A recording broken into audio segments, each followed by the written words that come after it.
ഇന്നൊരു easy chicken കറിയാണ് ചെയ്യാൻ പോകുന്നത്. ഇത് നമ്മൾ പ്രഷർ കുക്കറിലാണ് ചെയ്യുന്നത്. ഇതെങ്ങനെയാണെന്ന് നോക്കാം. അപ്പോൾ അതിനായിട്ടൊരു കുക്കറിലേക്ക് വെളിച്ചെണ്ണ ഒഴിച്ച് ചൂടായിട്ടുണ്ട്. ഇതിലേക്ക് ഒരു 3 ഗ്രാമ്പൂ, 1/2 ടീസ്പൂൺ പെരിഞ്ജീരകം, 2 കഷ്ണം പട്ട, 2 ചെറിയ കഷ്ണം തക്കോലം ഇത്രയിട്ടൊന്ന് ഇളക്കി ഒന്ന് നല്ലൊരു മണം വരുന്നത് വരെ ഒന്ന് മൂപ്പിച്ചെടുക്കാം. നല്ല മണമൊക്കെ വന്നു തുടങ്ങിയിട്ടുണ്ട്. ഇനി ഇതിലേക്ക് ഇഞ്ചി, വെളുത്തുള്ളി, കറിവേപ്പില ചതച്ചത് ഒരു 2 ടേബിൾ സ്പൂൺ ചേർത്ത് കൊടുക്കാം. അപ്പോൾ ഇതിൻ്റെയും പച്ചമണം ഒക്കെ ഒന്ന് മാറി നല്ലൊരു മണം വരുന്നത് വരെ ഒന്ന് ഇളക്കി വഴറ്റി കൊടുക്കാം. അപ്പോൾ ഇതാ ഇഞ്ചി വെളുത്തുള്ളിയൊക്കെ മൂത്ത് നല്ലൊരു മണം വന്ന് തുടങ്ങിയിട്ടുണ്ട്. ഇനി ഇതിലേക്ക് ഒരു 12 ചെറിയുള്ളി എടുത്തിട്ടുണ്ട്, നീളത്തിലരിഞ്ഞത്, 2 ചെറിയ സവാള നീളത്തിലരിഞ്ഞത്, 4 പച്ചമുളക് ഇതെല്ലാം കൂടി ചേർത്ത് കൊടുക്കാം. അപ്പോൾ ഇതെല്ലാം ചേർത്തിട്ടുണ്ട്. ഇനി ഇതിനാവശ്യമായിട്ടുള്ള ഉപ്പ് കൂടി ഈ സമയത്ത് ചേർത്തതിന് ശേഷം നന്നായിട്ടൊന്ന് വഴറ്റിയെടുക്കാം. ഒന്ന് വാടി കിട്ടിയാൽ മതി, ബ്രൗൺ കളറൊന്നും ആവണ്ട.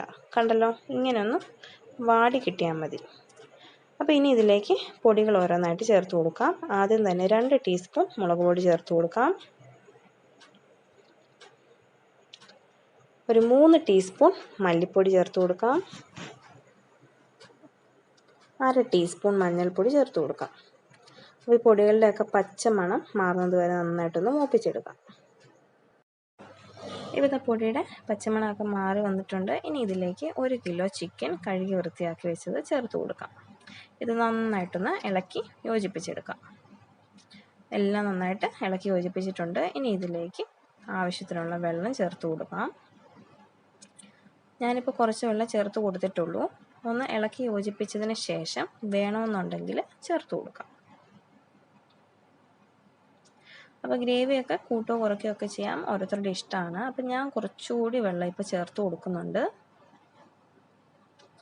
ഇനി ഇത് നന്നായിട്ടൊന്ന് ഇളക്കി യോജിപ്പിച്ചെടുക്കാം. ഈ സമയത്ത് ഉപ്പ് വേണമെങ്കിൽ നോക്കിയിട്ട് ചേർത്ത് കൊടുക്കാം. അപ്പോൾ ഇനി ഇതിലേക്ക് നമുക്ക് ചേർക്കാനുള്ളത് തക്കാളിയാണ്. ഇതൊരു മീഡിയം സൈസ് തക്കാളി ചെറുതായിട്ട് അരിഞ്ഞതാണ്. ഇതെല്ലാം കൂടി നന്നായിട്ടൊന്ന് ഇളക്കി യോജിപ്പിച്ച് കൊടുക്കാം. ഇനി ഇതിൽ നമുക്കൊന്നും ചേർക്കാനില്ല, ഇത് അടച്ച് വെച്ച് വേവിച്ചെടുക്കാം. അപ്പോൾ ഞാൻ കുക്കർ അടച്ചിട്ടുണ്ട്. ഇനി ഒരു ഹൈ ഫ്ലെയിമിൽ ഒരു വിസിൽ വരണം. അതിനുശേഷം ഏറ്റവും ലോ ഫ്ലെയിമിൽ ഒരു 10 മിനിറ്റ് വെക്കുക. അതും കഴിഞ്ഞ് ഫ്ലെയിം ഓഫ് ചെയ്ത് പ്രഷർ മുഴുവൻ പോയി കഴിഞ്ഞ് തുറന്ന് നോക്കാം. ഇപ്പോൾ പ്രഷറൊക്കെ പോയി തുറന്നപ്പോൾ ചിക്കൻ പാകത്തിന് വെന്ത് കിട്ടിയിട്ടുണ്ട്. ഇനി ഇതിലേക്ക് കുറച്ച് കറിവേപ്പില ചേർത്ത് കൊടുക്കാം. 1/2 ടീസ്പൂൺ പെരിഞ്ജീരകം പൊടിച്ചതാണ് ചേർത്തത്.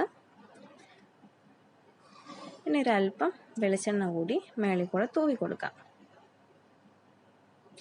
ഇതൊന്ന് മിക്സാക്കി കൊടുക്കാം.